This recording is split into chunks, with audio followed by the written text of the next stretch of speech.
Good morning. This is Crystal from the Rain Dance Ranch.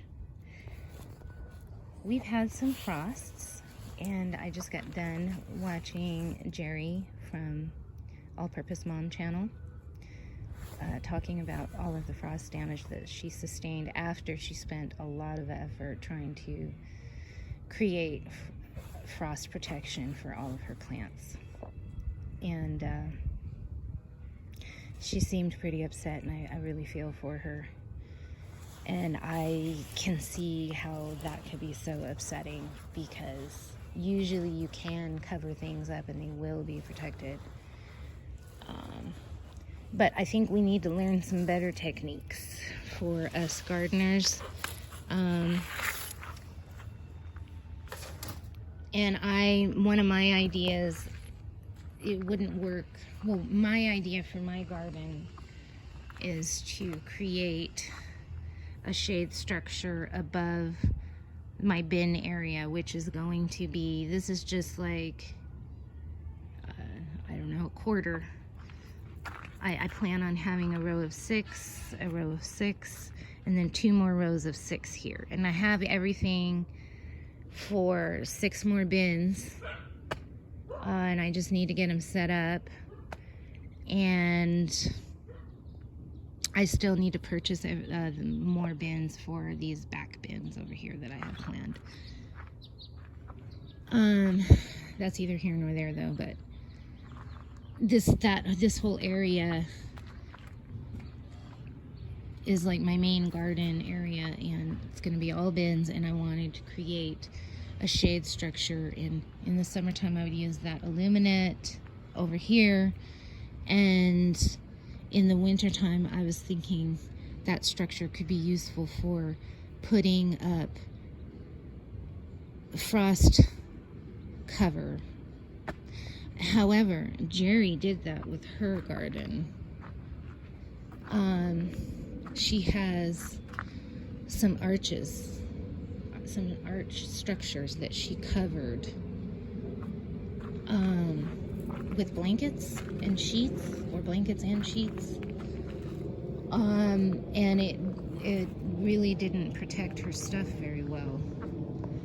So now I'm wondering if that shade structure will be as effective as I had hoped for these winter frosts that we get.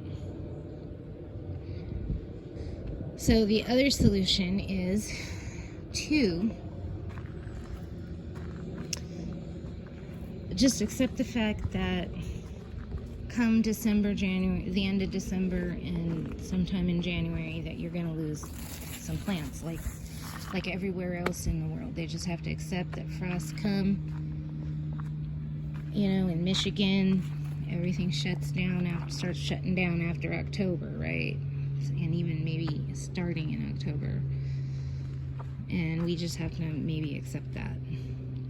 Unless we want to put in more expensive inputs in terms of having a winter greenhouse that has some level of climate control. Now, the other thing that I was thinking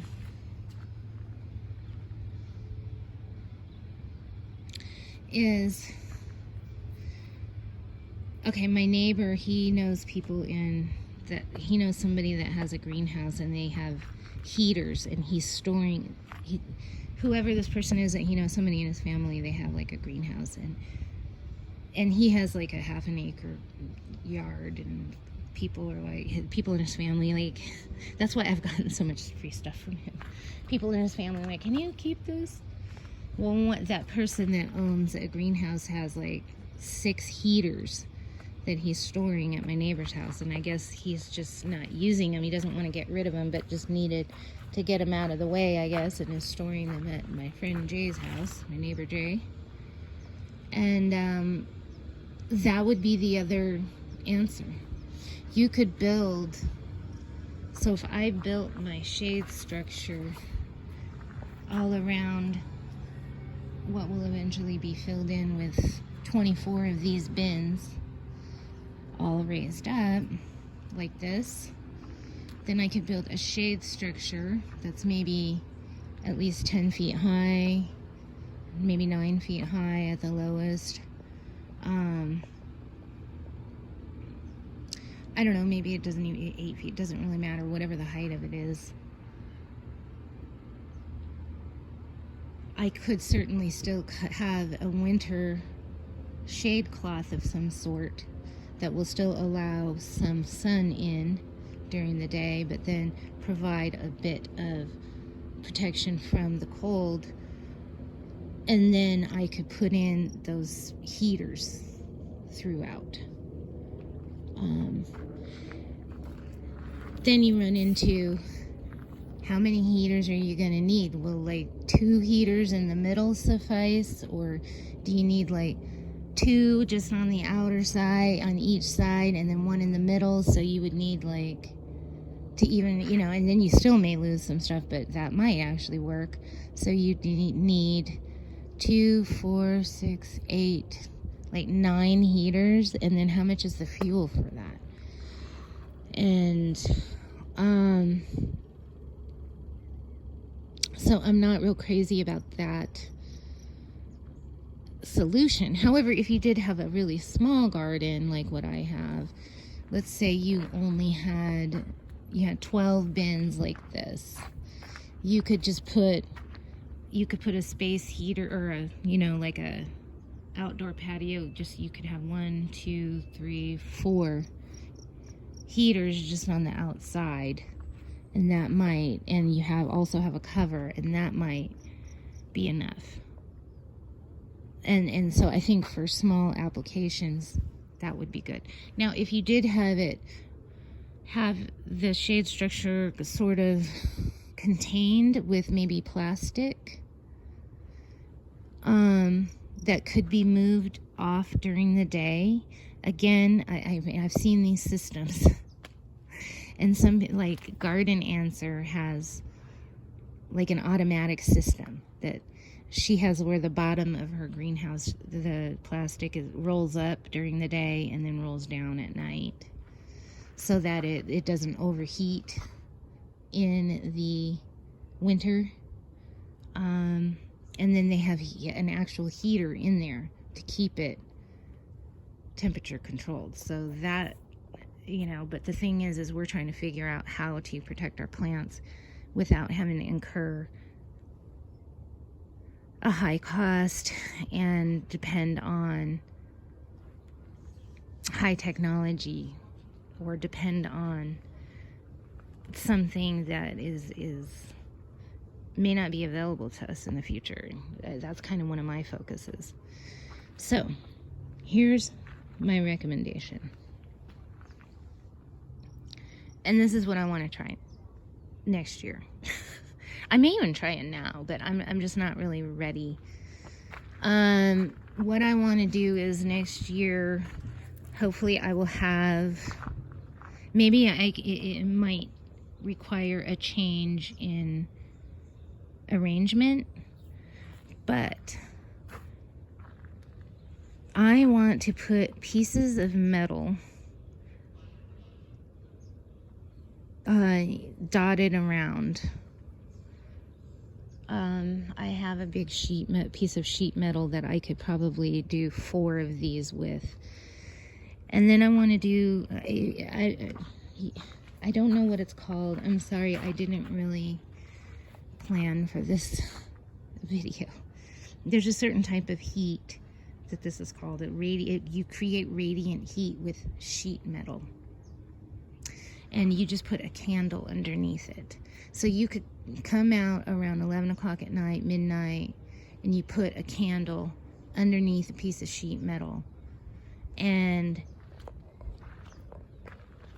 then that sheet metal will heat up, and it will continue to radiate heat. And that could possibly be the solution. And you could do it with, you know, like a couple of little tea candles, or those other like votive candles, so you don't have to use expensive candles. But you could just, you know, stock up on a few candles, or you could learn how to make your own candles, and have all of the resources available for long term,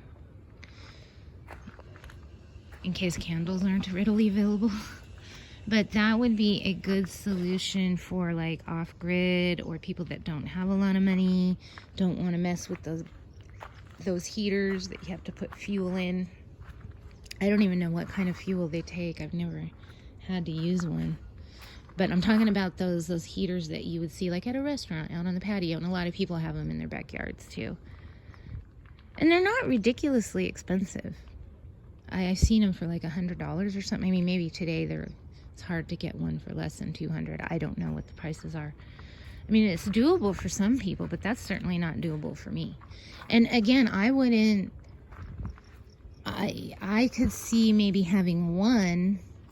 So if I did 3 more bins along here, 3 more bins along here, I could have in the middle, I could put a space heater here, like one of those, or patio outdoor heaters in the middle, and then I could use the sheet metal with the candle underneath method around the edges, just to take the edge off. Or you have plastic on the sides. Now again, if you're using a plastic here in the desert, you would have to every day come out and roll it up, because it gets too hot during the day, even in the winter. So you have to roll it up and maybe roll the top off. And maybe you could probably design something to make it real easy to do by hand, but you would have to come and do it by hand all the time.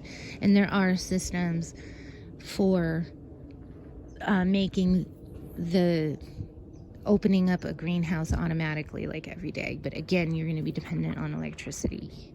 And then if the components break down, I'm talking from like, I always think in terms of what happens when none of that stuff is available. When you can't get electricity or you can't get the parts to fix it when it breaks. So I always, and plus I just like, even with the technology that's available, I still always like to try to do something the most rudimentary, primitive way. Anyways, I mean, I've always gravitated toward that. So yeah, I mean, now the other thing, like I think I had mentioned this earlier, I don't know, you just have to accept the fact that once the cold time hits, some of your plants are going to die off. So you just want to get the most out of them before that happens. So with the squash, I planted these the first part of October, like the first week of October, and they probably could have planted early to mid, could have been transplanted from seedling in early to mid September, and then I could have probably gotten a little more harvest from them. And so I'm just going to plan accordingly that way until I have figured out some kind of way to keep these protected in the winter.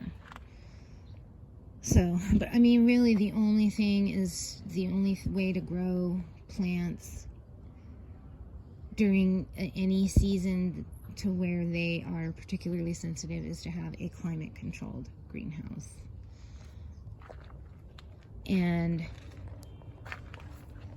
I personally want to figure out a way to have a manually operated climate controlled greenhouse as much as possible. But it sure would be nice to not have to use any technology. So maybe we should just move down to the tropics. Anyways, maybe Yuma. Yuma is actually a really good place to grow. If you are in Arizona and you want to live somewhere where they have a really good year-round growing season, Yuma is actually very much like Phoenix. It's, you know, hot desert. Looks a lot like Phoenix. But it's also like a delta area, and I think that their natural soils there are more rich and also they get a little more sun in the winter, and I don't think their freezes are as intense, if they even do have freezes. I need to watch their weather patterns. But I knew somebody that grew stuff down there, like as just a backyard gardener, and she was like, everything grows. It just grows. It was just a lot easier to grow down there. Just I don't know how many miles away that is, like 300 miles. Is it that far? Maybe not that much. At least 200 miles south of Phoenix. And the desert growing conditions are pretty ideal. I'm thinking about moving to Mexico. Never thought I'd say it. If you're gonna live in the deserts of Mexico are probably the best. Okay. So those are just some of my thoughts for how to grow frost-sensitive plants in the Phoenix area. Just accept the fact that some of them aren't going to make it and plan accordingly. Let's point out some of the plants that just have no problem with these frosts, like rosemary. This stuff takes the heat and the cold. It's like, I don't know what, this thing is like a badass plant. We got the Parsley, which this grows really prolific in the summer, and I thought it would be super frost sensitive, and it just has taken it like a champ. This is not a food crop, but these are really nice to have interspersed. These petunias are nice to have interspersed amongst your crop plants. They do help cut down on insect problems. Calendula is just happy slappy. The basil is doing good if you let it grow out. When you have more foliage like this, you're going to lose some on the top, but it helps preserve underneath.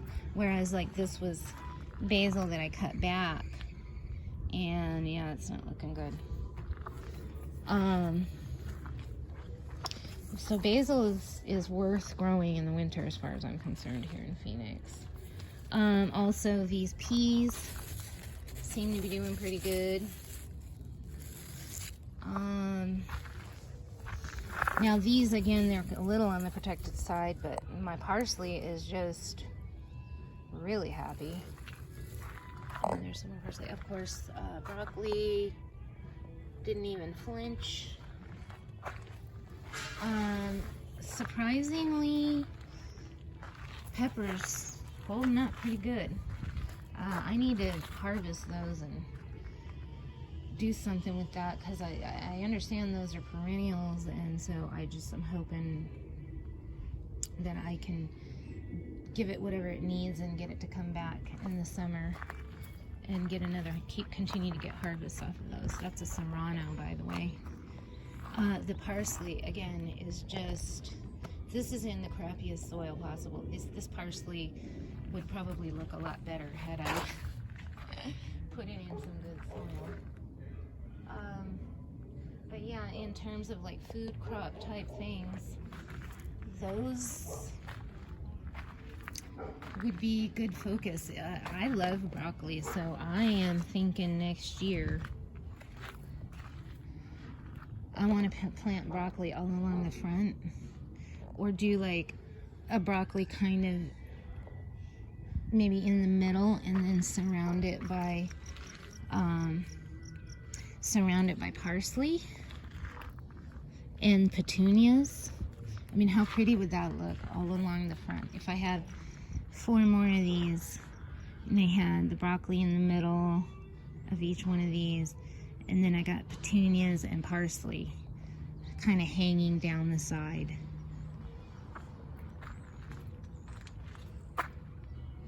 Because, yeah, and maybe some, I could have a big mix. I could do also the rosemary, which will eventually hang over as well. So all the stuff that looks really good will be all along the front, the stuff that can take the winter. But I want a lot of food crops. I mean, I like the petunias, and I actually think the petunias are edible flowers. Almost all flowers are, but not everything is, so definitely look before you try. I'm pretty sure the petunias are edible, so you could throw those in salads. You know, when you have guests over, you could pop a petunia flower on the side of each salad plate.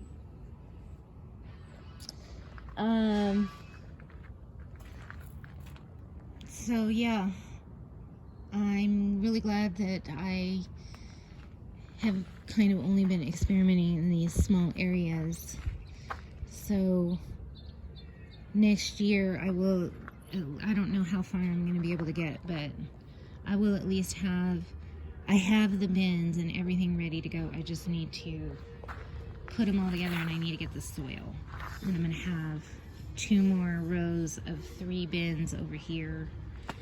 And if I can, by the summer, I'd like to have everything. I'd like to have all 24 bins ready to rock and roll. And I may not plant in them over the summer, but I will condition them over the summer, and then they'll be ready for fall planting. But at least in the spring, I really would like to get, by February 15th, I'd like to at least get these other 6 bins ready to rock and roll and start planting in them. I have so many goals, and I've been really overwhelmed lately, and I lost my roommate, and it's been a little more of a struggle than I thought to come up with that part of the rent.